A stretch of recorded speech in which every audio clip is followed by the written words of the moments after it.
புத்தாண்டு நல்வாழ்த்துக்கள். அதாவது நம்ம தமிழர்கள் தமிழ் புத்தாண்டை தான் நம்ம வந்து விசேஷமாக கொண்டாடணும் அப்படின்ற ஒரு அமைப்பில் வந்துட்டு இந்த தமிழ் புத்தாண்டு அப்படிங்கிறது வரக்கூடிய ஏப்ரல் 14 தொடங்க இருக்குது. நம்மளுடைய தமிழர்களுடைய ஒரு பண்பாட்டில், நம்மளுடைய கணித முறைகளில், நம்மளுடைய சாஸ்திர முறைகளில் முன்னோர்கள் வகுத்து கொடுத்தது எது அப்படின்னு கேட்டிங்கன்னா சித்திரை 1 தான் நமக்கு தமிழ் புத்தாண்டு. பிறக்க போகிற தமிழ் புத்தாண்டு இந்த சித்திரை 1 அப்படிங்கிறது விஸ்வாசு வருடம். அதாவது 60 வருடங்கள் தமிழருக்கு பிரபவ விவ சுக்ல பிரம்மதுத பிரம்மோத்பத்தி ஆங்கிரச ஸ்ரீமுக பவ யுவ தாது ஈஸ்வர வெகுதானியா அப்படின்ட்டு 60 வருடங்கள் தமிழ் வருடங்கள் கொடுக்கப்பட்டிருக்கு. அதில் 39வது வருடமானது விஸ்வாசு வருடம். இந்த வருடத்தை நோக்கி தான் நம்ம அடியெடுத்து வைக்கிறோம். நம்ம தமிழர்களுடைய கலாச்சாரப்படி பல்வேறு மதங்களும் பல்வேறு இனங்களும் பல்வேறு கலாச்சாரங்களும் இருந்தாலும் இந்த உலகத்தினுடைய ஆதி கர்த்தா, ஜோதிட சாஸ்திரத்தினுடைய ஆதி கர்த்தா அப்படிங்கிறவங்க தமிழர்கள் தான். அப்படிங்கிறதுல எல்லளவு கூட மாற்றம் இல்லை அப்படிங்கிறத நீங்கள் நல்லா புரிஞ்சுக்கணும். இந்த உலகத்துக்கு சாஸ்திரத்தையும் நாள்காட்டியும் வான சாஸ்திரத்தையும் தொகுத்து கொடுத்தவங்க யாருன்னு கேட்டால் நம்ம தமிழர்கள். நம்ம தமிழ் புத்தாண்டை நம்ம மற்றவங்களுக்கு கொடுத்துட்டு மற்றவங்களுடைய கேலண்டர் எடுத்து நம்ம பயன்படுத்திக்கிட்டு இருக்கோம். இது மிகப்பெரிய ஒரு தவறு. இந்த இடத்துல நம்மளுடைய தமிழ் புத்தாண்டை நம்ம பின்பற்றணும்னு சொல்லி ஒரு வேண்டுகோளை நம்ம வச்சுட்டு இந்த தமிழ் புத்தாண்டு எப்படி இருக்குது அப்படிங்கிற அமைப்பையும், தமிழ் புத்தாண்டு என்ன, தமிழ் புத்தாண்டுடைய சிறப்புகளையும் நம்ம வந்து பேசுவோம். நாள் என் செய்யும் வினைதான் என் செய்யும் என்னை நாடி வந்த கோள் என் செய்யும் கொடுங்கூற்று என் செய்யும் கூரேசர் இருந்தாலும் சிலம்பும் சதங்கையும் தண்டையும் சண்முன் தோளும் கடம்பும் என் கண்முன் வந்து தோன்றினேன். அதாவது நம்மளுடைய தமிழ் கடவுள் அப்படிங்கிறவர் முருகன் தாங்க. அகத்தியருக்கு தமிழை கற்றுக் கொடுத்தவர் யாருன்னு கேட்டிங்கன்னா முருகன் தாங்க.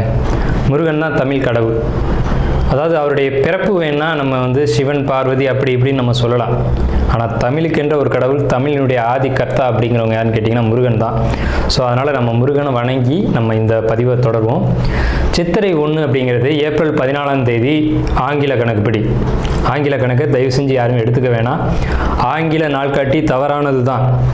இது வந்து நம்ம சவால்கிட்டே சொல்லலாம். ஒரு 15 நாட்கள் ஆங்கில நாட்காட்டியில் காணாமல் போய் அதை தேடி கண்டுபிடிச்சி அதுக்காக நாட்களை திருத்தின ஒரு வரலாறு நம்ம வரலாறு இருக்குது. நல்லா தெரிஞ்சுக்கோங்க. இன்னையிலேருந்து இன்னும் நூற்றுக்கணக்கான வருடங்களுக்கு கிரகணத்தை ஆதி காலத்திலே குறித்து வச்சுருக்காங்க நம்ம முன்னோர்கள். ஸோ அப்படிப்பட்ட நம்மளுடைய தமிழ் வருடப்பிறப்பான விஸ்வாச வருடப்பிறப்பு எப்படி நடக்குது அப்படின்னு பார்த்தீங்கன்னா, திங்கட்கிழமை அன்னைக்கு பிரதமை திதியில் சுவாதி நட்சத்திரத்தில் வஜ்ரம் நாமயோகத்தில் கௌளவ கரணத்தில் பிறக்க இருக்குது. இந்த சித்திரை 1 தாங்க கேரளாவில் ஐயப்பனுக்கு நடை திறப்பு முதல்ல நடக்கக்கூடிய நாள். அப்படின்னா சித்திரை விசு அப்படின்னு சொல்லுவாங்க. விசு அப்படின்னா சமப்படுத்துதல் அப்படின்னு பேர். சித்திரை விசு அப்படிங்கிறத கேரளாவில் விசேஷமாக கொண்டாடுறாங்க. ஏன்னா நம்மகிட்டேருந்து பிழிஞ்சு போன ஒரு மொழி வந்து மலையாளம் அப்படிங்கிறது. சரி, விஸ்வாசு வருடத்துக்கு நம்ம முன்னோர்கள் என்ன விளக்கம் கொடுத்துருக்காங்க அப்படின்னா, விஸ்வாசு அப்படின்ற சொல் வந்துட்டு நேர்மை, நீதி, செல்வம் அப்படின்னு உயர்ந்த ஒரு அர்த்தத்தை வச்சுருக்காங்க. நம்மளுடைய தமிழ் மொழிக்கு நம்ம தமிழ்லேயே அர்த்தங்கள் தேட வேண்டிய ஒரு காலகட்டம் வந்தாச்சு. சரி, இந்த விஸ்வாசு வருடம் அப்படிங்கிறது நேர்மை, நீதி, செல்வம் அப்படிங்கிற ஒரு அர்த்தத்தில் வருது இந்த சொல் அப்படிங்கிறது. இந்த விஸ்வாசு வருடத்துக்கு உண்டான பலன்களாக நம்ம முன்னோர்கள் என்ன சொல்லியிருக்காங்க அப்படின்னு பார்த்தீங்கன்னா, விஸ்வாசு வருடம் தன்னில் வேளாண்மை ஏறும், பசுமாடும் மாடும் பழிக்கும், சிசு நாசம், மறையோர்கள் வாழ்வார்கள், மாதவங்கள் மீறுமே, மற்றுலகில் உண்டு மலை அப்படின்னு சொல்லியிருக்காங்க. மற்றுலகில் உண்டு மலை அப்படின்னு முடிக்கிறாங்க. இதனுடைய அர்த்தம் என்னன்னு கேட்டிங்கன்னா, இந்த வருடம் விஸ்வாசு வருடம் அப்படிங்கிறது ஒவ்வொரு 60 வருடங்களுக்கு ஒரு முறை 39 ஆண்டாக பிறக்கக்கூடிய இந்த விஸ்வாசு வருடமானது வருகின்ற காலகட்டத்தில் எல்லாம் வேளாண்மை உயரும் அப்படின்னு சொல்லியிருக்காங்க. பசு மாடும் பழிக்கும் அப்படின்னா நம்மளுடைய பசுமாடுகள் அப்படிங்கிறது நல்ல ஒரு முன்னேற்றத்தை அடையும். மாடு ஆடுகளுக்கு ஒரு நல்ல தீவனங்கள் கிடைத்து அதுவும் நல்ல செழித்து வரும். ஆதி காலத்தில் வந்து மாடை தான் செல்வமாக குறிப்பிட்டிருக்காங்க. இன்றைக்கி வந்து பணம் அப்படின்ற ரூபாய் தாள்களை நம்ம வந்து பணமாக குறிப்பிட்றோம். ஒரு முன்னோர்கள்லாம் வந்து மாடு எவ்வளோ இருக்குது, மாட்டினுடைய அந்த குப்பை வந்து வேஸ்ட்டெல்லாம் எங்கே ஒரு மனிதன் வந்து எங்கே சேகரிக்கிறானோ அதை போய் முதல்ல பார்ப்பாங்கங்க. அதை வச்சு தான் அவனுடைய செல்வம் என்னன்றதை குறிப்பிட்டு பொண்ணு கொடுக்குறதா இருக்கட்டும், பொண்ணு எடுக்கிறதா இருக்கட்டும், இதெல்லாம் நம்முடைய மரபில் இருந்து வந்த ஒரு விஷயம். ஸோ அப்போ இத்தனை மாடுகள் இருந்தால் தான் அவன் செல்வந்தன் அப்படின்ற ஒரு கான்செப்ட் வந்து முன்னோர்கள் நமக்கு காமிச்சிருக்காங்க. அப்படிப்பட்ட பசுமாடுகள் மாடும் பழிக்கும் அப்படின்ற ஒரு வார்த்தை வந்து அங்கே குறிப்பிட்டிருக்காங்க. சிசு நாசம் அப்படின்ற வார்த்தையை சொல்கிறாங்க.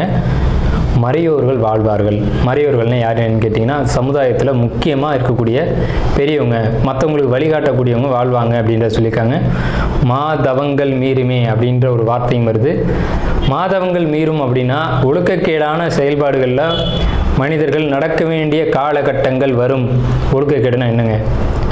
இந்த விரல் தான் ஒழுக்கக்கேடு, இந்த ஒற்றை விரல் தான்.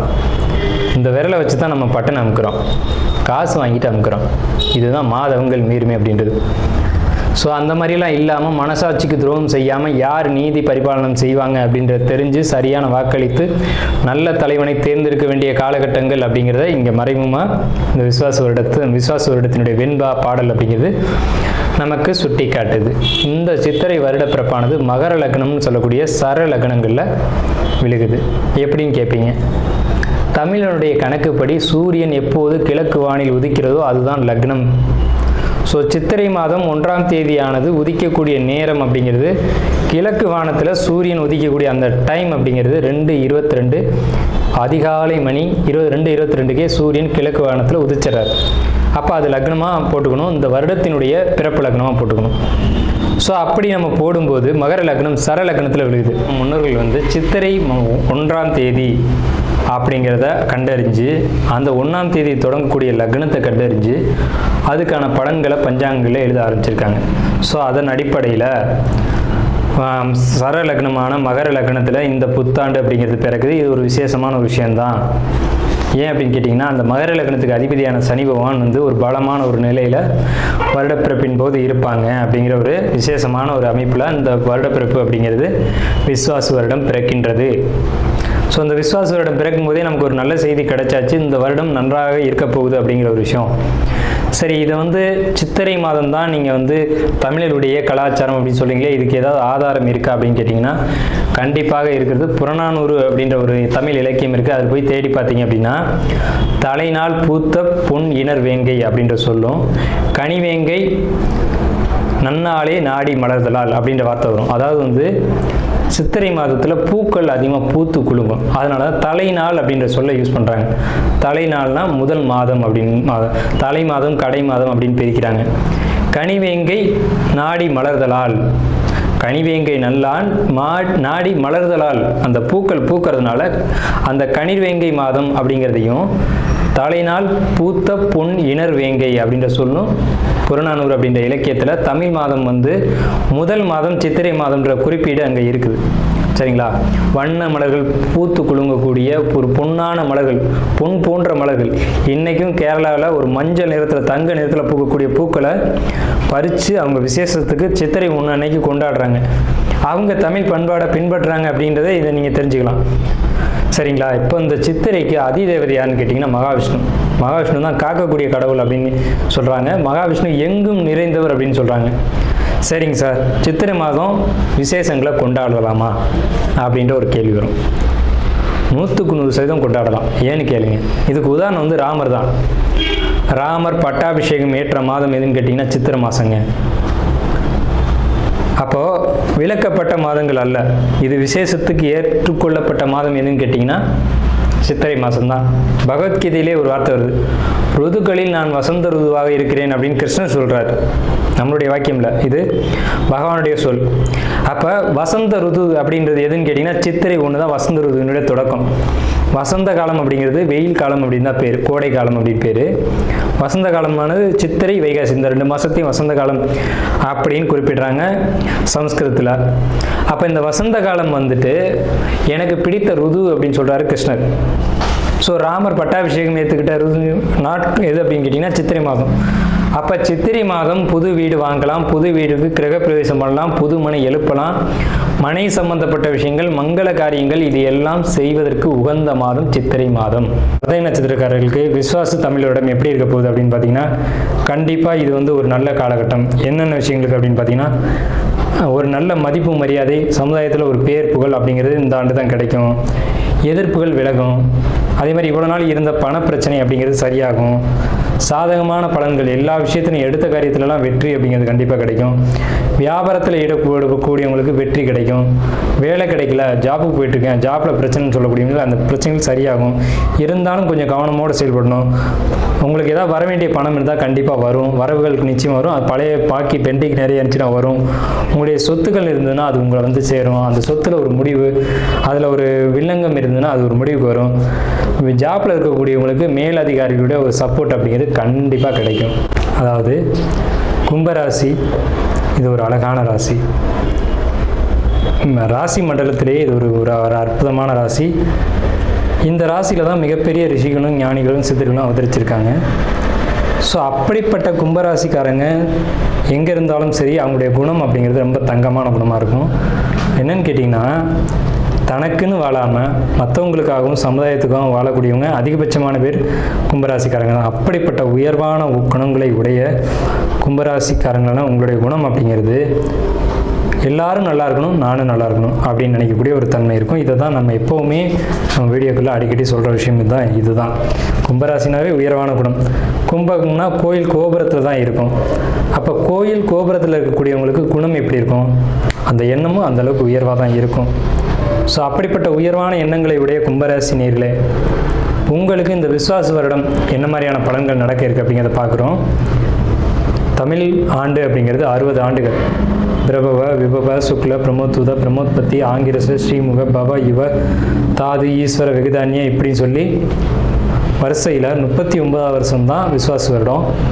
இந்த விஸ்வாச வருடத்துக்கு மிகப்பெரிய ஏற்றங்கள் அப்படிங்கிறலாம் நிறையவே இருக்குது. என்ன ஏற்றங்கள் அப்படின்னு கேட்டிங்கன்னா, விஸ்வாச வருடம் தன்னில் வேளாண்மை ஏறும், பசுமாடும் மாடும் பலிக்கும், சிசுநாசம், மறையோர்கள் வாழ்வார்கள், மாதவங்கள் மீறுமே, மற்றுலகில் உண்டு மலை அப்படின்னு சொல்லியிருக்காங்க. அப்போ இந்த ஆண்டு வந்து 12 ராசிக்குமே உயர்வான நல்ல பலன்கள் நடக்கும் அப்படிங்கிறத அங்கே முன்னோர்கள் ஏற்கனவே தொகுத்து கொடுத்துட்டாங்க. அப்படி இருந்தாலும் நம்மளுடைய கணிப்புக்கு இந்த ஆண்டு கிரகநிலைகளை ஒட்டி நம்ம கணிக்கிறோம். இந்த கணிப்புகளின் அடிப்படையில் உங்களுக்கு என்ன மாதிரியான பலன்கள் நடைபெறுது அப்படிங்கிறத பற்றி நம்ம இந்த வீடியோவில் பார்ப்போம். தயவு செஞ்சு நம்ம வீடியோ வந்து ஸ்கிப் பண்ணாமல் முழுமையாக பாருங்கள். அப்போ தான் நம்ம என்ன சொல்ல வரோம் அப்படிங்கிறது முழுமையாக தெரியும். உங்களுடைய பொன்னான நேரத்தை ஒதுக்கி தயவு செஞ்சு இந்த வீடியோ முழுமையாக பாருங்கள். அது மட்டும் இல்லாமல் நம்மளுடைய இந்த சேனலில் ஜோதிடம், வாஸ்து, ஆன்மீகம், பரிகாரம், ராசி பலன் அப்படின்ற விஷயம்லாம் தொடர்ந்து வருது. இது எல்லாமே உங்களுக்கு பயனுள்ள ஒரு விஷயமா இருக்கும். தொடர்ந்து நம்ம சேனலுக்கு ஆதரவு கொடுக்கும்படி கேட்டுக்கிட்டு நம்ம ராசி பலன் அப்படின்ற ஒரு கான்செப்டுக்குள்ளே போவோம். உங்கள் ராசியை பொறுத்த வரைக்கும் கும்ப ராசி. இந்த கும்பத்தில் ராகு பகவான் டிரான்சிட்டில் வராங்க இந்த விஸ்வாச வருடத்தில். அப்போ ஜென்ம ராகு அப்படின்னு பேர் அதுக்கு. இது வரைக்கும் ஜென்ம சனியாக இருந்தது விலகி பாதச்சனியாக மாறுது. எப்போவுமே நல்ல ஒரு விஷயத்தை தெரிஞ்சுங்க. பாதச்சனியாக மாறும்போது கஷ்டங்கள் பல மடங்கு குறையும். விரயச்சனி வரும்போது தான் விரயங்களாக இருக்கட்டும், மன அழுத்தங்களாக இருக்கட்டும் ஒருத்தருக்கு வந்து அதிகப்படியான அளவில் இருக்கும். ஜென்மச்சனியில் அது ஓரளவுக்கு குறைவாகும், ஆனால் பாதச்சனியில் முழுமையாக குறையும் அப்படிங்கிறத நல்லா தெரிஞ்சுக்கோங்க. உங்களுடைய சுய ஜாதகம்னு ஒன்று இருக்குது, அதுவும் உங்களுடைய பலன்களை சொல்லும். பிறப்பு ஜாதகத்தின் அடிப்படையில் கணிக்கணும். இருந்தாலும் இந்த கோச்சார டிரான்சிட் அடிப்படையில் பார்க்கும்போது உங்களுக்கு நல்ல பலன் தான் மிகுதியாக இருக்குது. இந்த விஸ்வாச ஆண்டில் என்னெல்லாம் நல்லது அப்படிங்கிறதெல்லாம் நான் சொல்லிட்டு வரேன். நம்ம ஒவ்வொன்றா பார்ப்போம், சரிங்களா? இப்போ உங்களுக்கு 5ல் குரு, 7ல் கேது, இப்படி மாறி இருக்க எல்லா கிரகங்களும் உங்களுக்கு முழு நற்பலன்களை அதிகமான யோகத்தை கொடுக்கக்கூடிய அமைப்பில் தான் அமைஞ்சிருக்கு. எல்லா கிரகத்தினுடைய அமைப்புமே இருக்குது. ஒரு கிரகம் பாசிட்டிவாக இருக்குது, ஒரு கிரகம் நெகட்டிவாக இருக்குது அப்படின்னு இல்லை. உங்களுக்கு எந்த ஒரு இடமும் பாதிப்பு இல்லாமல் இந்த காலகட்டத்தில் இருக்குது அப்படின்றது ஒரு மகிழ்ச்சிகரமான விஷயம். நல்லா தெரிஞ்சுக்கோங்க. உங்கள் ராசிக்கு 3ஆம் இடத்துல எந்த ஒரு பாதிப்பான கிரகமும் இல்லை. அதே சமயத்தில் 5ஆம் இடத்துல குரு, அதுக்காக 5ஆம் இடத்தை பாதிக்குமா அப்படின்னா பாதிக்காது. 5ஆம் இடம்ன்றது புத்திரம், சந்தானம், குழந்தைகள் அப்படின்னு சொல்லக்கூடிய இடம். அங்கே பாதிப்புகள் எதுவும் இல்லை. உங்களுடைய சிந்தனைகள் தெளிவாகி உங்கள் குடும்பத்தை புரிஞ்சுக்கிட்டு உங்கள் குடும்பத்தில் இந்த பிரச்சனைகள்லாம் விட்டு கொடுத்து சரி போ நீ இவ்வளோதான் அப்படின்ட்டு ஒரு மனமகிழ்ச்சியான ஒரு காலகட்டத்தில் வரக்கூடிய காலகட்டம். நீங்களும் உங்களை உணர்ந்து மற்றவர்களையும் உணர்ந்து எல்லாம் இது இப்படித்தான்ற ஒரு சமநிலைக்கு வந்து தெளிவாக ஆரோக்கியமாக வாழக்கூடிய காலகட்டம் இதுதான், இந்த விஸ்வாச ஆண்டு தான். இந்த விஸ்வாச ஆண்டுக்கு பிறகு உங்களுடைய வாழ்க்கை இன்னும் நல்ல ஒரு முன்னேற்றத்தை நோக்கி போகும். ஆனால் அந்த முன்னேற்றத்தினுடைய முதல் படிக்கல் அப்படிங்கிறது விஸ்வாச ஆண்டு தான். முன்னேற்றத்தை நான் பார்த்தேன் என் வாழ்க்கையில் அப்படிங்கிறது இந்த விஸ்வாச ஆண்டில் இருக்கும். நல்லா குறித்து வச்சுக்கோங்க, நல்ல மனசில் வச்சுக்கோங்க. இது வரைக்கும் நடந்த கசப்புகள் அது ஒரு பக்கம் இருக்கட்டும். நம்ம சேனலை இப்போ அதிகமாக பார்க்கக்கூடியவங்க கும்பராசிக்காரங்க. அதனால் நான் அழுத்தமாக சொல்கிறேன், இந்த ராசிக்கு நம்ம வந்து அதிகமான விஷயங்களை கொடுக்கணுன்ற ஒரு அமைப்பு இருக்குது. ஏன்னு கேட்டிங்கன்னா, இப்போ 2ஆம் இடத்து சனி என்ன செய்யும் அப்படின்னு கேட்டிங்கன்னா, பொருளாதார தடைகளை மீண்டும் ஏற்படுத்தும். இருந்தாலும் அதுலேயும் சமாளிக்கக்கூடிய ஆற்றலையும் கொடுக்கும். இவ்வளோ நாள் சமாளிக்க முடியாமல் இருந்தோமே, இப்போ சமாளிக்கிற அளவுக்காவது வந்திருக்கோம்ல அப்படிங்கிற ஒரு நல்ல விஷயம். அதே மாதிரி பொருளாதார தட்டுப்பாடுகள் அப்படிங்கிறது இனி இருக்காது. இது நாள் வரைக்கும் இருந்தது உண்மைதான், அது யாரும் மறுக்கலை. அடகு வச்சது, பணத்தை இழந்தது, சொத்தை இழந்தது, உறவுகளை இழந்தது, எதிரிகள் தொல்லை, கூட பிறந்தவங்க, அப்பா அம்மா, இந்த உறவு தொல்லை எல்லாமே இருந்ததெல்லாம் உண்மைதான். ஆனால் இனி எல்லாமே சரியாகும் ஒரே டைமில். இந்த காலகட்டத்தில் சகோதரன் வழி உறவும் சரியாகும், உடல் ஆரோக்கியமும் நல்லா ஹெல்த்தும் உங்களுக்கு ஃபிட் ஆகும். அதே மாதிரி உங்களுக்கு சகோதர வழி உறவுகளாக இருந்தாலும் தாய் தந்தையாக இருந்தாலும் அவங்களால வந்து ஒரு இடையூறுகள் அப்படிங்கிறது இனி இருக்காது. உங்களுக்கு வந்து சேர வேண்டிய சொத்து பங்கு அப்படிங்கிறது கரெக்டாக வந்து சேரும்.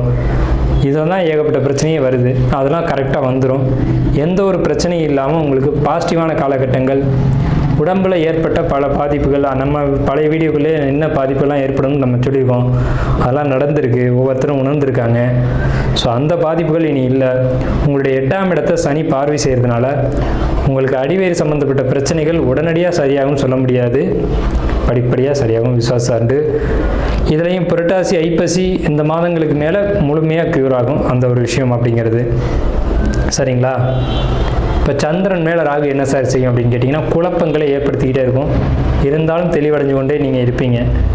மன அழுத்தம் ஒரு பக்கம் இருக்கும் தான், இல்லைன்னு யாரும் மறுக்கலை.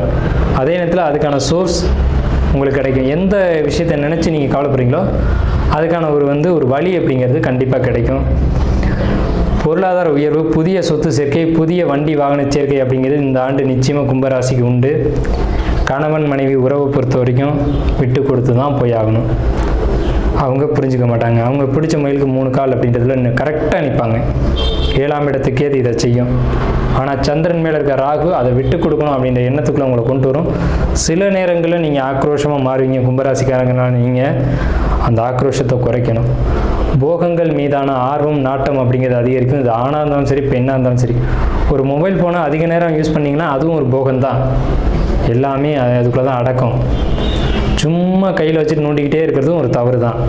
அது ஆணாக இருந்தாலும் சரி, பெண்ணாக இருந்தாலும் சரி. அதே மாதிரி ஒரு போதை, ஒரு அடிக்ஷன் அப்படிங்கிறதுலாம் அந்த மாதிரியான விஷயங்களுக்குள்ளே போயிடாமல் உங்களை நீங்கள் பார்த்துக்கணும். அதுக்கான காலகட்டங்கள் உண்டு. ஆனால் இருந்தாலும் நீங்களும் கொஞ்சம் கவனமாக இருந்துக்கணும் அப்படிங்கிறது தான் நம்ம சொல்கிறோம். பொருளாதார தட்டுப்பாடுகள் ஏற்பட்டாலும் அதுலேருந்து நிவர்த்தியாகி வருவீங்க. குடும்பத்தில் சகோதர வழி ஒற்றுமைகள் அப்படிங்கிறது கிடைக்கும். புதிய சொத்து சேர்க்கைக்கான வழிவகைகள் உண்டு. குழந்தைகளால் மதிப்பு மரியாதைகள் கூடக்கூடிய அமைப்பு. குழந்தைகள் படிக்கும்போது நல்ல மதிப்பெண் எடுத்து உங்களை மரியாதையாக ஒரு மதிப்பு மரியாதையை ஏற்படுத்தக்கூடிய ஒரு அமைப்பு அப்படிங்கிறது இந்த ஆண்டில் உண்டு. அதே நேரத்தில் எதிரிகள் தொந்தரவு இது வரைக்கும் இருந்திருந்தாலும் இதுக்கு மேலே இருந்த இடம் தெரியாமல் போயிடுவாங்க. கோர்ட்டு கேஸு வம்பு வழக்குன்னு ஏதாவது இருந்துச்சு அப்படின்னா அது உங்களுக்கு சாதகமான வழியில் வரும்.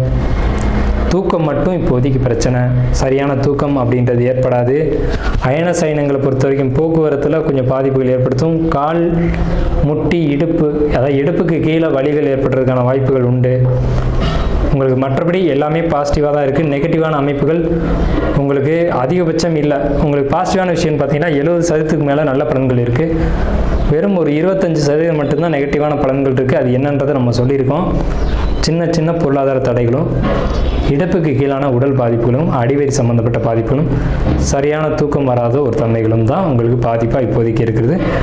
மற்ற எல்லா விஷயங்களையும் பொறுத்த வரைக்கும் பாசிட்டிவான காரியங்கள், எடுத்த காரியத்தில் வெற்றி அப்படிங்கிறலாம் கண்டிப்பாக உங்கள் ஜாதகத்தில் இந்த டைமில் இருக்கும். இருந்தாலும் உங்கள் சுய ஜாதகத்தை நம்மளை மாதிரியோ அல்லது உங்கள் குடும்ப ஜோசியர்கிட்டையோ கொடுத்து ஒரு முறைக்கு 2 முறை தெளிவாக பார்த்து கொள்ளுங்கள். ஏன்னா இந்த காலகட்டம் நல்ல காலகட்டம் தான். இன்னும் முன்னேறி வர்றதுக்கான வழிவகைகளை பார்த்துக்கும்படி கேட்டுக்கிட்டு இந்த வீடியோவை நம்ம நிறைவு செய்வோம்.